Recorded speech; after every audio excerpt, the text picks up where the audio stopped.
so much for coming out on this cool, rainy evening here in Missoula, but this is quite a special event for us. My name is Jim Birchfield, and I have the honor of serving as the Dean of the College of Forestry and Conservation. And tonight marks the culmination of a year's celebration of the centennial of the School of Forestry, now the College of Forestry and Conservation. This is a recognition of the legacy of many people and the continued significance of conservation education to this experiment we call the United States of America. I am delighted to have the honor to introduce a very special speaker for this occasion, Dr. Char Miller. And we understood right at the beginning of our organization of our centennial that we wanted the very best. And so it's something special to have Dr. Miller put the icing on top of our 100th birthday cake. Dr. Miller has emerged over the last decade as perhaps the preeminent public lands historian in the United States, and many of you are familiar with his work. And his research has helped frame our understanding of the contentious and heartwarming and difficult story of conservation of our public land, marked by the efforts of thousands of ordinary citizens like you, and many researchers and teachers and managers and scientists to be able to protect our national heritage. Now, all of us who live here in Montana recognize at both a conscious and maybe even an unconscious level that we live in some place very special. Our affection for this place grows only greater when we enjoy the privileges of interacting with this land, when we hike the trails, when we fish the rivers, when we ski the slopes. But these privileges of public access and opportunity did not come easily.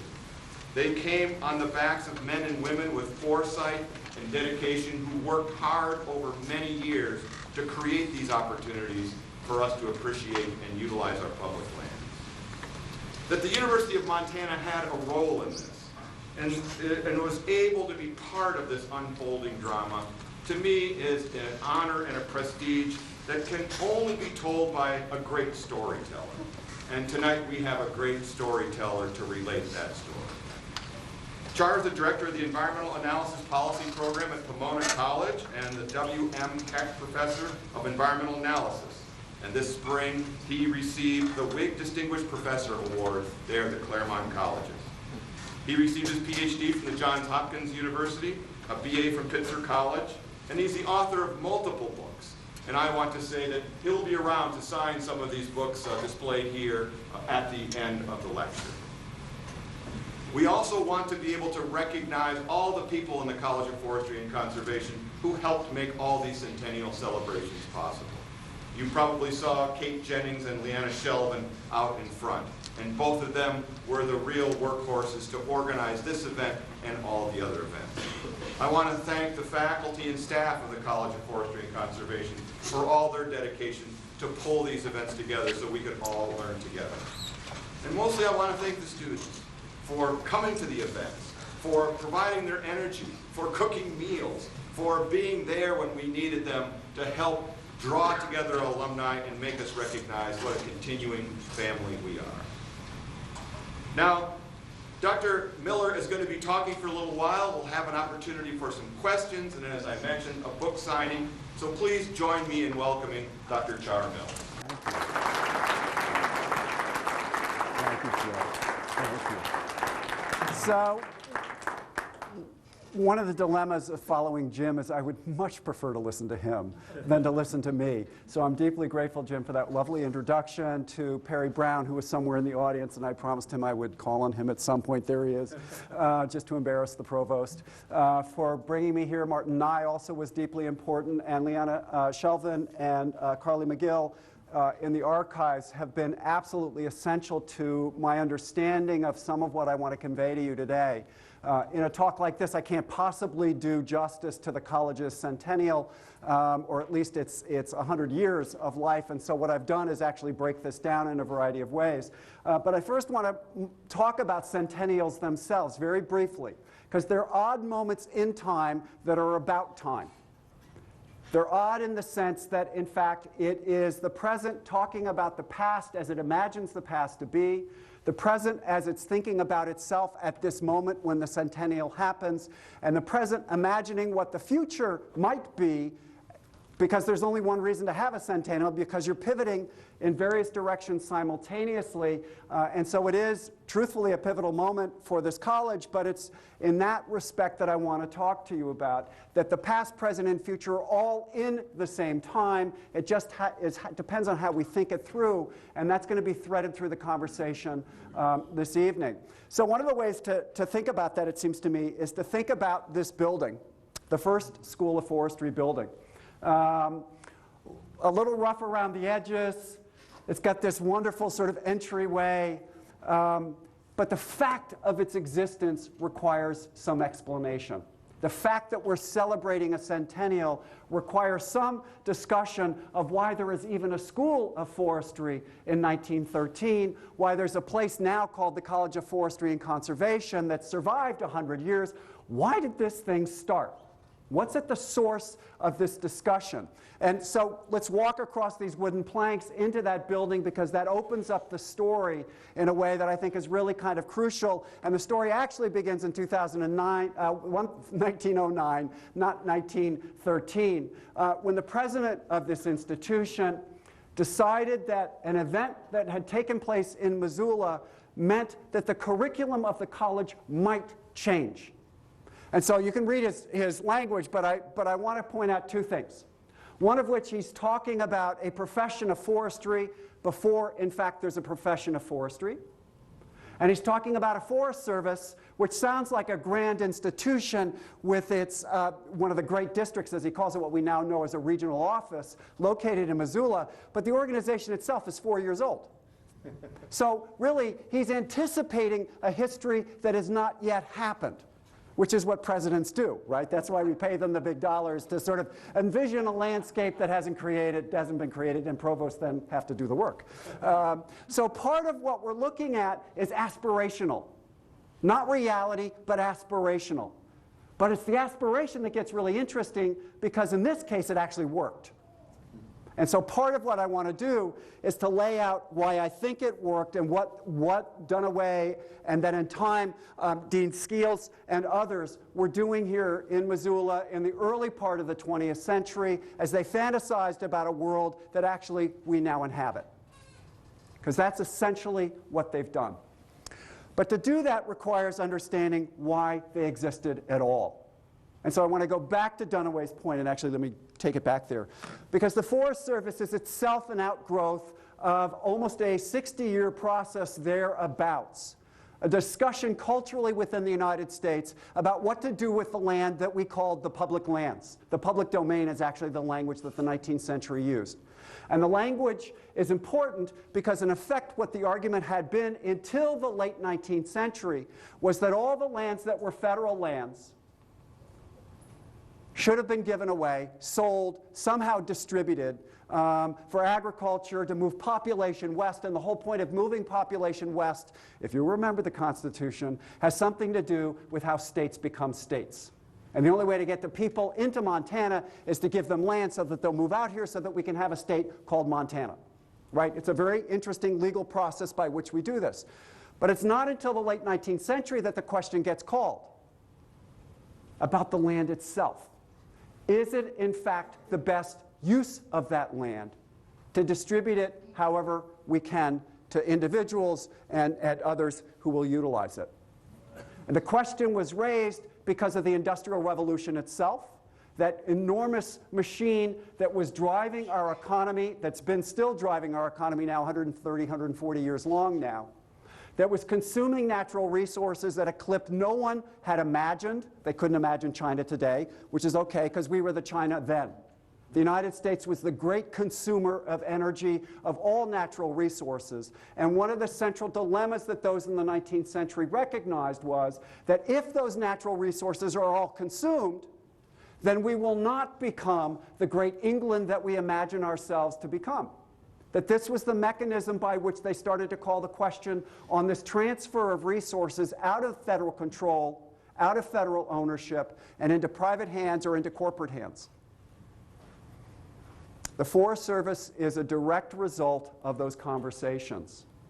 Its mission, and then in time the Park Service and BLM, and in time Fish and Wildlife, is predicated on the assumption that there are some places that are special, there are some resources that require regulation, there are some energy and the things like that that we must control, because if we don't control them, we won't have them 50 years out or 100 years out.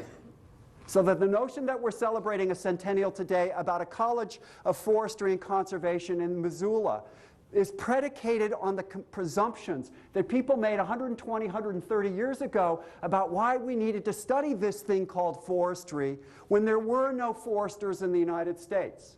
One of the grand tricks that Gifford Pinchot pulled off, the great forester himself, the founding chief of the Forest Service, is that he sort of studied forestry in France for maybe a year, but not really. He wasn't very well trained.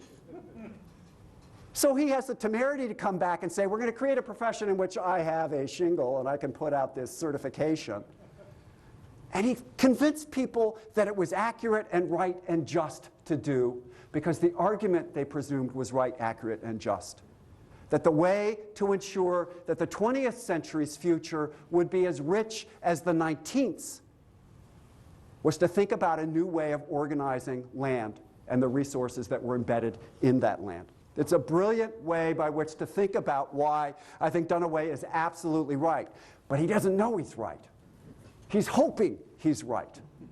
But then what else do we have but that, right? So to laugh with him is to recognize we're in actually the same situation. Wait until I get to that part, you'll see. So the other piece of this story here is the West itself. The West as it imagines itself in relationship to the East. We didn't invent that tension in the 21st century. It's wedded into our cultural DNA. And the dean is talking about this as he's developing the curriculum of this school early on in 12 and 13, and this is a piece that a talk he gave to the Society of American Foresters in 1915 that was published thereafter.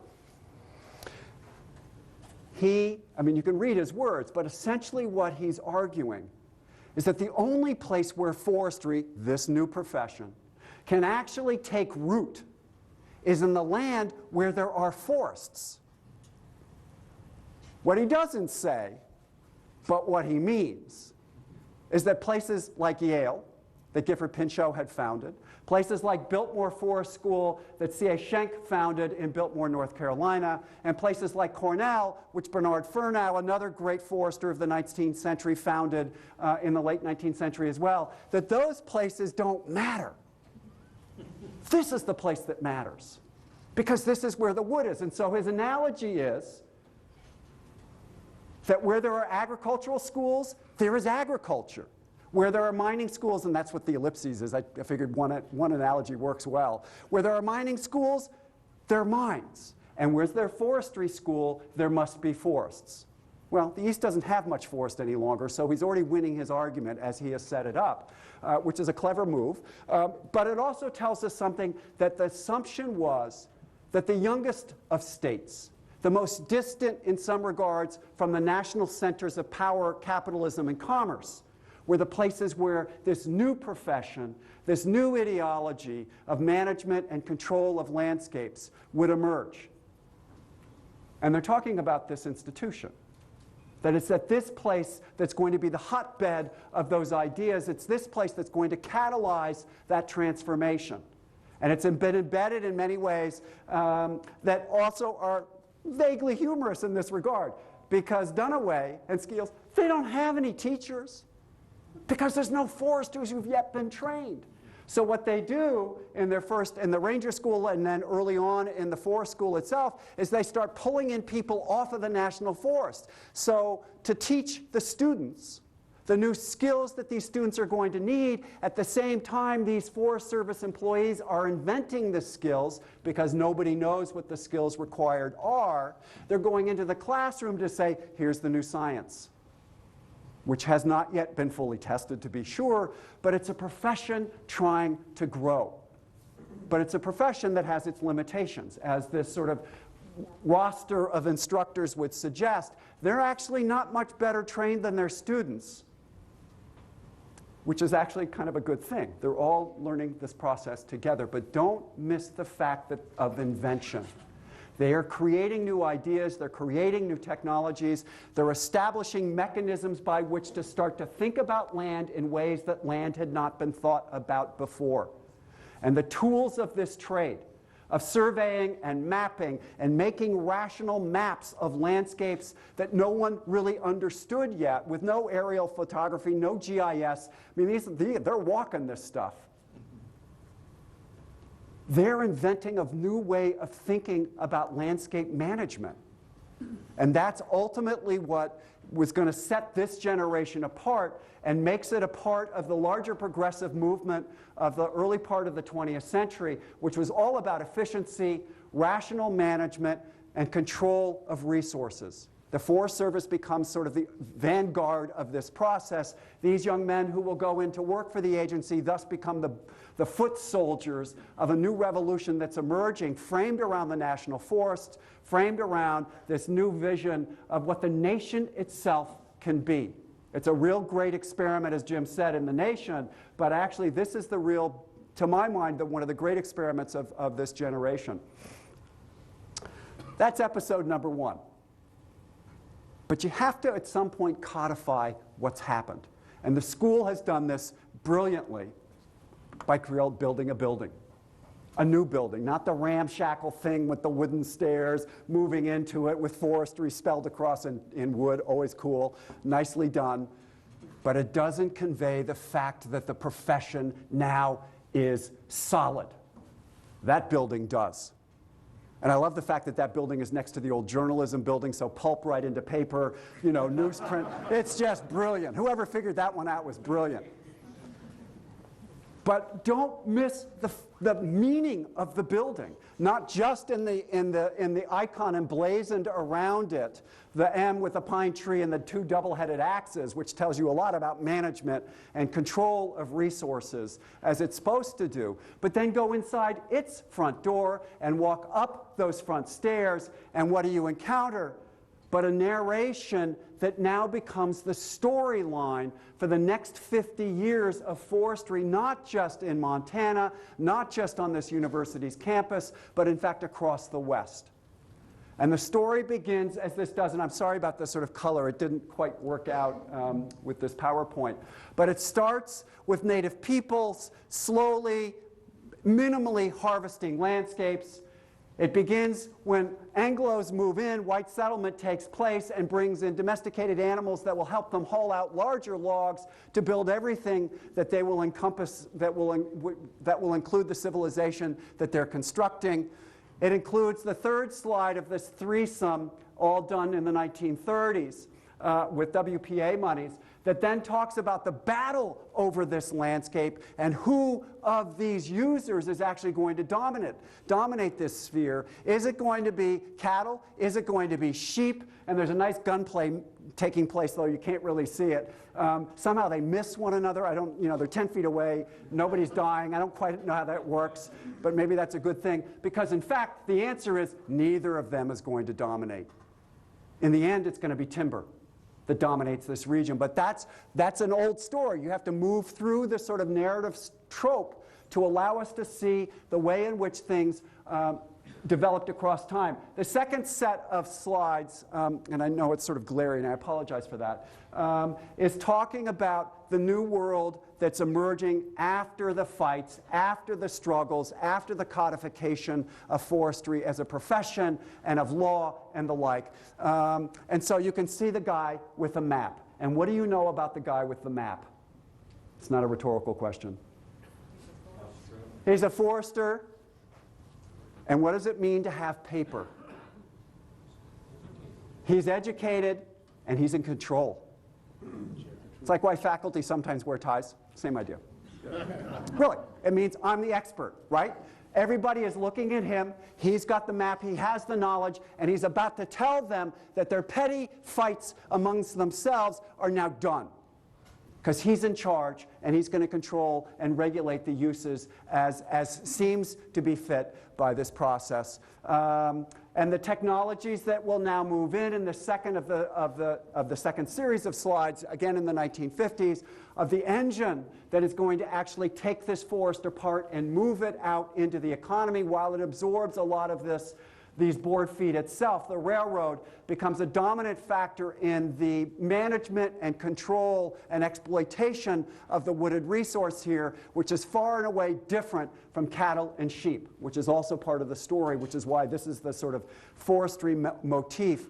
And the final shot becomes crucial as the end point in the narration. If you look at the background, the middle and the background of the slide, if you can piece it together, it's a forest that has been completely leveled, and a plantation is growing up in the space where a natural forest once existed. The forester himself is now spraying a mark. Those old-growth trees are about to come down.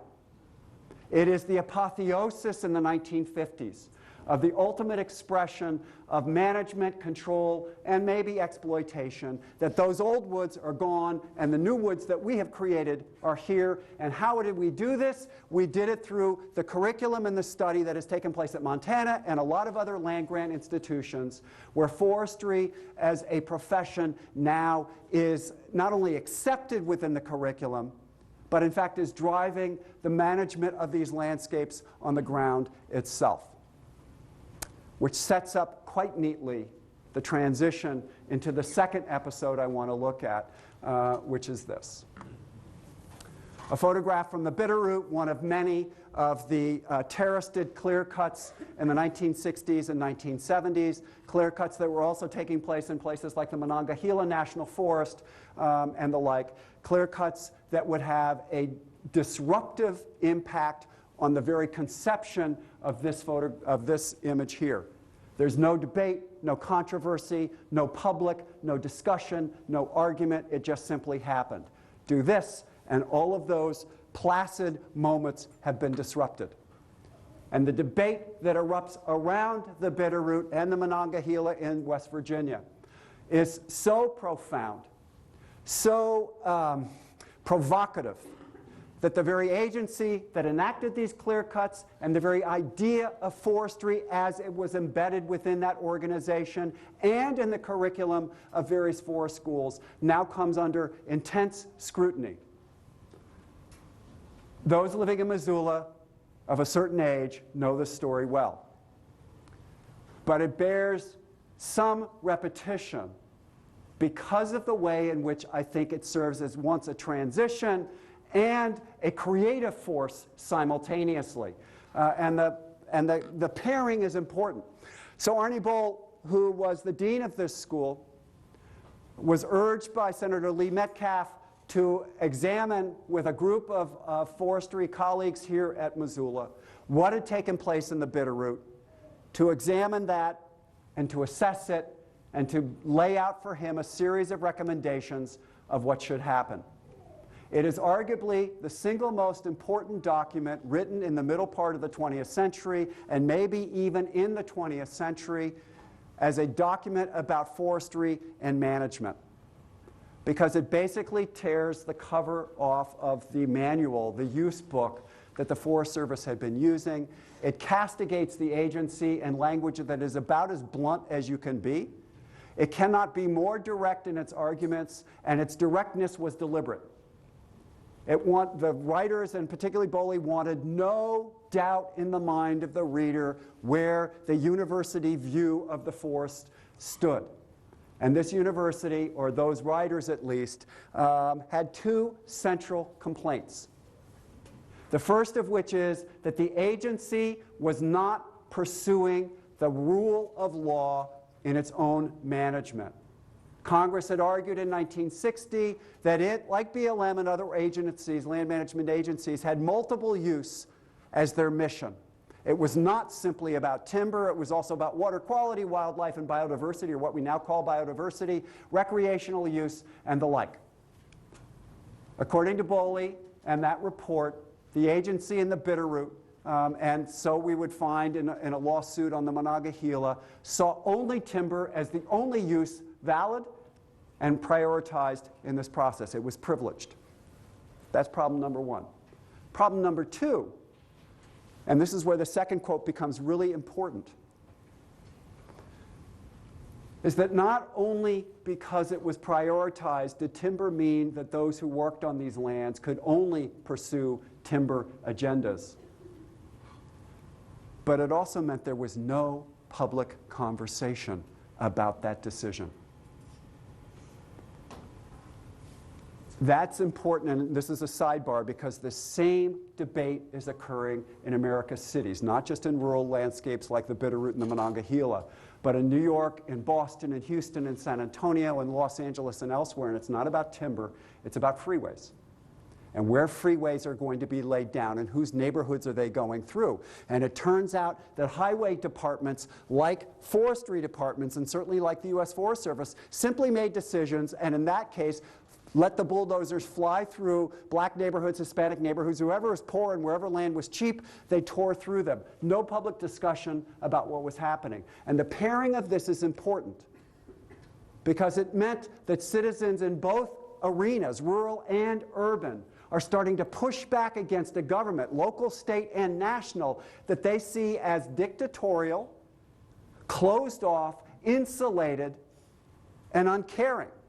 And the argument was that the experts believed in their expertise so highly that they would brook no opposition. And that's the attack that the Eboli report launched. Ultimately, its argument is that expertise is contingent. It isn't solely embodied in the agency and its employees. It is dependent also upon the citizens who utilize these landscapes in a variety of ways, some of which has to do with the wood that's coming off of them to go into as board feet into the economy, some of which had none of that.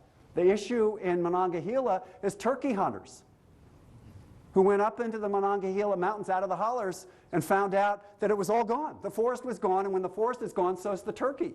So they sued on the basis of hunting, that the agency had mismanaged its land. It had nothing to do with timber in effect, although it had everything to do with that. So what the Eboli report does is to kick off an extraordinary controversy that would then get ramified in a lot of different directions. And again, Missoula becomes the epicenter of this debate. But the reactions are going to be multiple, not least of which is the National Forest Management Act of 1976 is passed as the direct result of the Eboli report. And in that act, it not only makes clear-cutting effectively against the law, but it argues that every public decision that any agency makes must now be public in fact. That there has to be planning processes in which the experts are there and then the rest of us are there, and it's a dialogue between the two of them, which, as it turns out, highway departments were just as uncomfortable as the Forest Service when those rulings came down that affected highway development simultaneously. That's part of what happened. But you follow the impact of this sort of boomerang process. And so the National Forest Management Act then unfolds in a way that starts to look at the college itself. Because if we now rightly have to worry about, in addition to management things, but also clean air and clean water that's emerging at the exact same time, endangered species, which is emerging at the exact same time, wild rivers and scenic rivers and the like, all of this legislation initiative that emerges between 1968 and 1976, one of the greatest moments in terms of environmental regulation in American history. All of a sudden, this school has to rethink what it teaches and who it's teaching and what it's training them to do. So you have to hire new faculty with different expertise. You have to lure in students who want to be biologists at some level and not simply timber beasts. You have to produce a different student body to meet the needs of this new regulatory environment. And so there's a relationship on the one hand between the legal decisions and the curricular actions, which is not something we much talk about, but in fact it's what happens. The same thing is taking place inside the Forest Service itself. Because if it has to worry about what it cuts and where it cuts and who it hurts when it cuts, then it has to hire new kinds of people. And suddenly, the agency is being churned in the same way that forestry curricula and schools are also churning.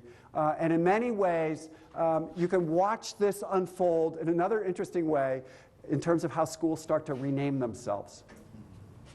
Yale becomes Forestry and Environmental Studies. Duke will become the School of the Environment, like forestry is totally gone. Michigan becomes the School of Natural Resources, with forestry tucked in there.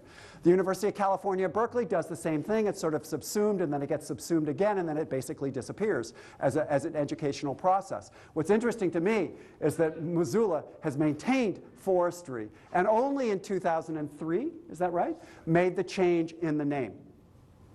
So in a sense, it's been delayed in that regard, but I think it's been quite consistent with its own legacy to maintain that very strong connection with forestry and the like. The other piece that I think is really important, coming right out of this last quote, is that if you think public participation in planning is essential, then you better train those who are going to be the experts in public policy and in this kind of discourse of public dialogue, which is where the Boley Center for People and Force comes in, it seems to me. An organization created in the early 1990s, whose very title is about this intersection of human beings with forest. The work that has come out of there in terms of collaborative conservation is at the heart of some of the most important conversations now taking place in the United States over how, in fact, we enact the provisions that Boley articulated, that the National Forest Management Act proposed, and now we are slowly incorporating into the civic life of this country. But there are also costs, and I want to share a small story of a graduate of the College of Forestry and Conservation in 1976, Al Sample, one of the distinguished members, alums of this college, who remembered, and I was in a conversation with him a couple of weeks ago, who remembered that in his senior year, the state forester of Montana, in an informal gathering with the seniors who were about to graduate from the School of Forestry at the University of Montana, let slip that he just wouldn't, because of the Boley report, be hiring any of them, and that he was on his way to the great state of Idaho to hire his staff. The Forest Service, as Al remembered it, was not terribly interested in hiring Boleyites either, and neither was industry. So that even when you are the progressive voice, especially perhaps when you are the progressive voice, there are kickbacks. Now the response to that now is that the State Forester of Montana, Wyoming, and Oregon are distinguished graduates of this school. So time heals some wounds, and that's important to note. But, you know, there are ripples and then there are backflows, and that's part of this past-present dialogue that unfolded. So then we've got the planning that starts to take place. We have this dialogue in the United States, and the dialogue expands as access becomes not just about the able-bodied, but the not able-bodied in ways that we could never have imagined in 1968 or 69. The dialogue has become much more complicated, but therefore much more important. The final sort of story I want to tell is framed around two curricular initiatives that occurred at this school, one in 1990 and one in 2007. The one in 1990 is dependent upon, and I think is the transition into this final story, is when the college created a wilderness studies minor. There was no better time to do something like that than in 1990, because that issue of wildlands could not have been more controversial, provocative, and explosive than it was in that decade, from the 80s through the 90s. And it could not be even more explosive than here. The regional forester lost his job, many think, because of his willingness to slow down timber cutting on the Lola and the Bitterroot and within Region 1. Orville Daniels, who was then the forest supervisor for the Lola, famously argued that it was time to give his forest a rest as he said, and to slow down the timber harvesting. In the midst of this explosive controversy about wildlands, it looked like the agency was starting to at least pay attention to those who argued that unlimited harvesting was a bad thing.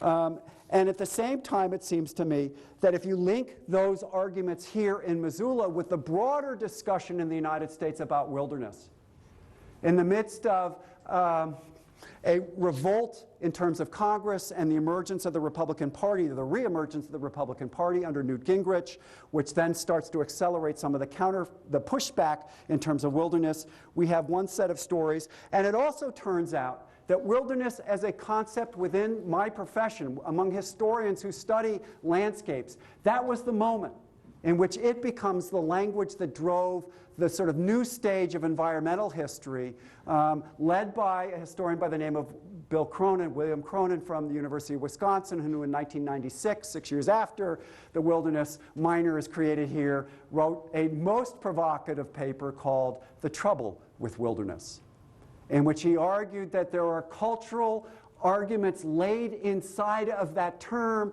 that in fact make it extremely difficult for us to live on the landscape with some sensibility. And effectively he argued that because we see wilderness as out there and nature as a thing that's beyond where we live, that where we live we don't give a shit about, to be blunt. And he said if we're actually going to care about the planet as a place where human beings inhabit, we damn well better worry about the places that we live, and they too must be given the same kind of sacred quality that we will give to Rattlesnake Wilderness, that we have set aside and said only certain kinds of love and adoration can take place here and not others. So that Los Angeles, like Chicago and New York, have to be perceived as natural systems in their own way and given the same kind of sanction that places like the Rattlesnake, the Bob, and others have as well. So wilderness had become a really kind of contentious story, but in some ways I think the story has been eclipsed. And that's where the second curricular innovation comes in. In 2007, what I think is probably the first climate studies program was enacted here at the University of Montana and the College of Forestry and Conservation. A signal not only that one of its distinguished faculty won a Nobel Prize, not bad, for climate science, but also that there is a dedicated and real issue that must be addressed within the university and from the university out into the public arena, a conversation that we have a very hard time conducting.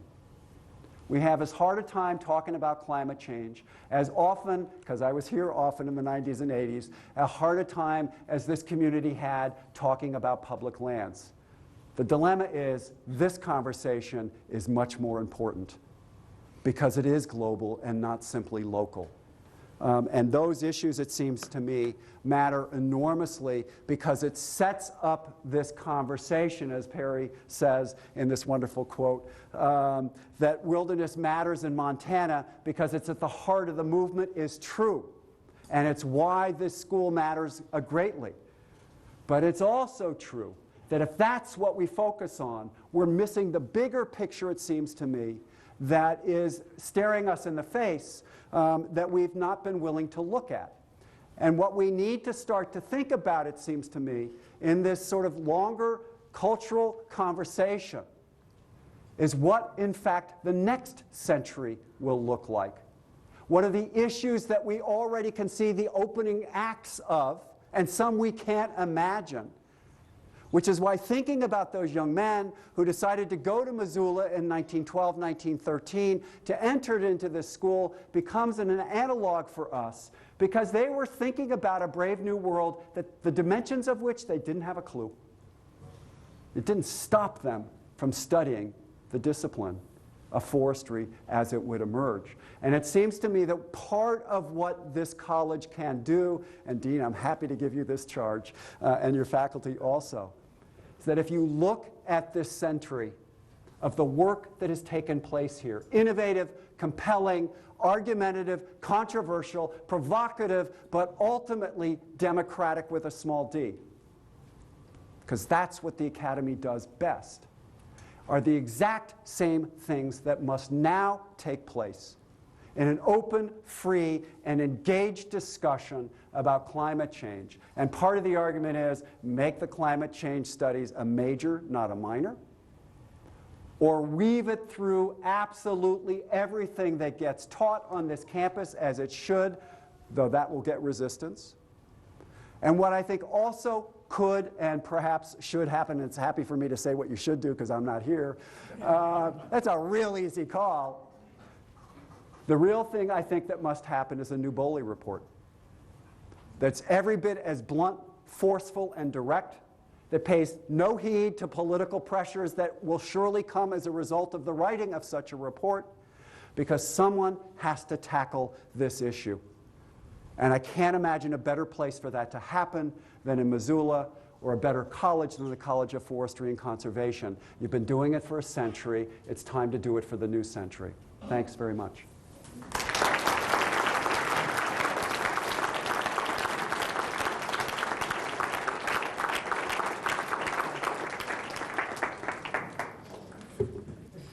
We have a little bit of time here for some questions before we start some book signing. I can talk for hours, so. Let's have a few, and I'd welcome anyone to raise their hand, and I'll try to recognize you. Do you mean recognize and I know who you are, or just? No. Well, let me start. Yep, please. Just a clarification on the National Forest Management Act and your comment that it makes clear cutting legal is incorrect. Well, it is incorrect in a legal sense. It is not incorrect in a policy sense. It really slowed down the process and made the planning process so much more complicated, one can argue, that clear cutting becomes less and less of an option. I mean, scientifically, it's not dead in that regard, and it's still practiced. Absolutely right. Yes, please. In the beginning of your talk, you mentioned, the national parks, Fish and Wildlife Service field, and then some energy preserves. Now, was there, is it the government's, that these places were set aside, right, but also for potential future energy reserves? If I said that, I have no idea what I meant. But I mean, at the same time, I mean, the Teapot Dome, for example, I mean, all of these oil reserves and energy reserves that were set aside in the early part of the 20th century, I mean, there were forests, there were landscapes, there were refuges, there were parks, there were energy. I mean, all of this stuff was in the federal domain. And what they did is basically say that its use or protection or preservation would now be controlled under different laws and in different manners. But I'm not sure if that helps answer. Yeah, it did. Okay, great. Thank you. Yes, please. I'm wondering if your statement that the Bowley report was so effective because it inspired legislation that didn't change management, if your new climate change Bowley report, which I'm happy to participate on, if the only way it will be effective is if the target of that is also public lands management agencies, which then result in a new round of legislation for, including looking at the Organic Act or NIFMA, to change our management paradigms on our public lands. Well, that's why you need to write the report. Seriously. I mean, we don't know what the contours are any more than Bowley knew when he started and his peers started working on that report. But that something needs to be written. And it may be sort of public lands, but the nice thing about the Bowley report, even though it's talking about public lands, it opens up this whole dialogue about non-public lands as well. That is to say, not just private lands, but corporate lands, and how they're going to be managed and what that process is. Martin has been working for a long time on sort of this broader set of issues about landscape scale management that sort of ignores property boundaries, because we're going to have to do that. And that may be one of the constituent elements of this report, which is we can't, fire doesn't give a damn who owns what, right? The beetle could care less which wood it's boring through. It's our heads that create these lines. And maybe what we need to do is start to erase them, at least in terms of how we imagine the policy and how we then enact that policy across a broad landscape. Yes, please, way in the back. So how would you suggest we manage for fire suppression, but also continue to not cut in our forests, creating these super unhealthy forests that have catastrophic fires where they haven't seen fire ecology for those forests? Yeah, you've just touched on probably the million-dollar question that boggles my mind when I watch much of the Southwest disappear in smoke, and certainly up here as well, even more so, and certainly in Colorado and British Columbia and places like that.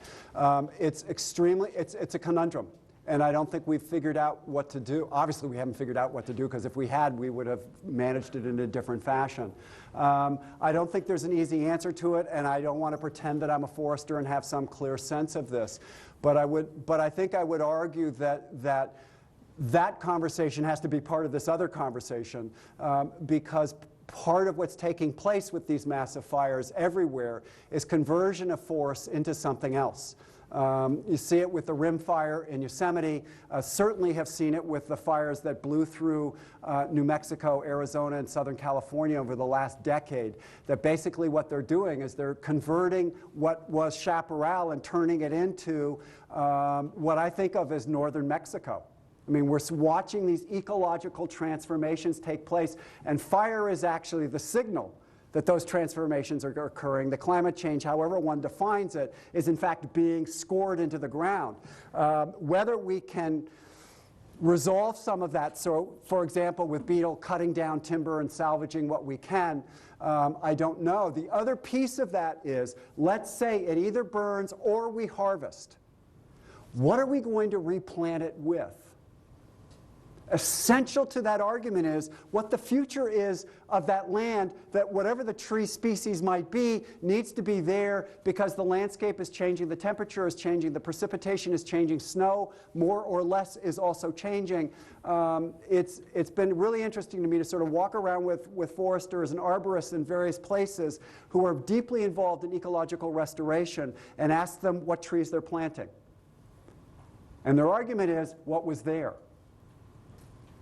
And my quick response, untutored and uneducated, is why?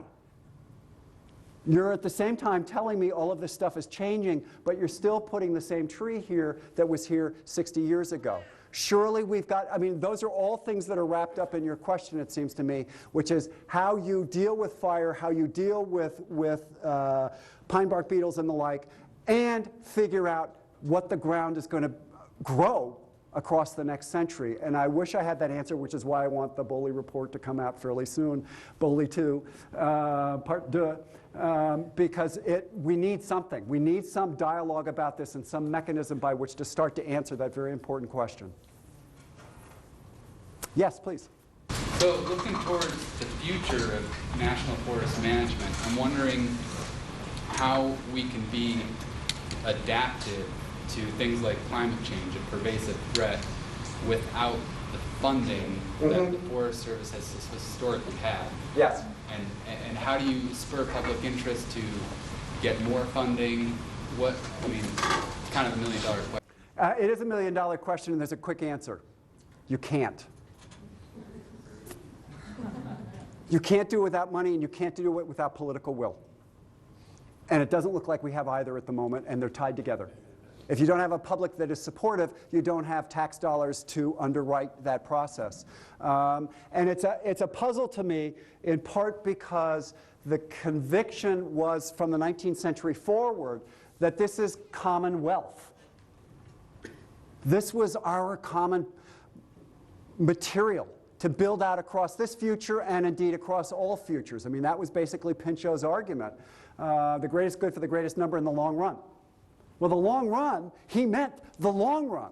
Not just this generation, not the next generation, but generations that he would never live to see.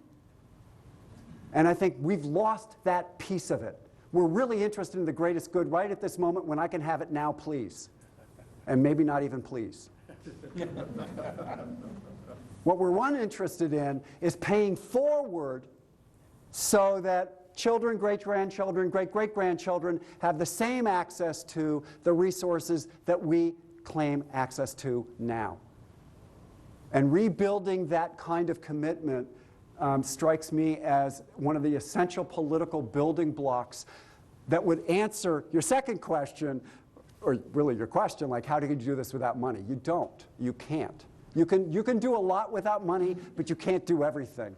And to keep asking land managers at the state and federal level to do more with less, sometimes it's just less. And you can't do more. And I think that's one of the obligations that we take on as citizens who own these lands in common, but we seem to have forgotten that element of it. And the cost that comes with it. Part of the cost is part of the responsibility. Maybe one more question. Yes, please. What do you think Gifford Pinchot would feel about the current model of collaboration on national forest lands and things like the collaborative forest landscape restoration program? I think ideologically he'd be right there. I mean, if you look at what they were doing in the late 19th century and then their first iteration, and keep in mind he was only in the Forest Service from 1905 to 1910, so to use him as a touchstone, which I think is a really good idea, really makes no sense. I mean, like, why is this guy the totem? But it turns out he is, which is why I wrote books about him. But if you look at what they were doing, they had no resources, they had no bodies, they had no budget, so they had to collaborate. Every step of the way was collaborative. The language Pinchot used in the use book of 1907 and then sort of expanded upon across time was that the Forest Service had to work with communities. Otherwise, there would be no Forest Service. That's essentially his political argument. If you lose the support of the local community, you lose the agency and the lands it manages. That requires collaboration. What happened across the century after his death, and long after he left the agency, is that the concept of expertise, a professional notation that flows through absolutely every profession that anybody in this room is or wishes to be, argued in a guild-like fashion that what they know is what is known. And there can't be dialogue with those who don't know it. So obstetricians replaced midwives. Doctors pushed out what they called quacks. Foresters pushed away arborists, who in their minds aren't foresters, because they don't have the same training. So you have an American society, the Society of American Foresters, which is a way to clear away people who aren't that. My own profession did it. The American Historical Association, they are all late 19th century inventions. But they really gained their power by the middle part of the 20th century and basically dominate the discourse, cultural discourse about who knows what. And if you know it and you don't, then you really can't talk to me. And that really shut the door, it seems to me, to public participation and that sort of collaborative notion, because collaboration assumes that everybody has knowledge, everybody has insight, everybody has a contribution to make. Expertise tends to say none of those things are true. And I think that's what's happened.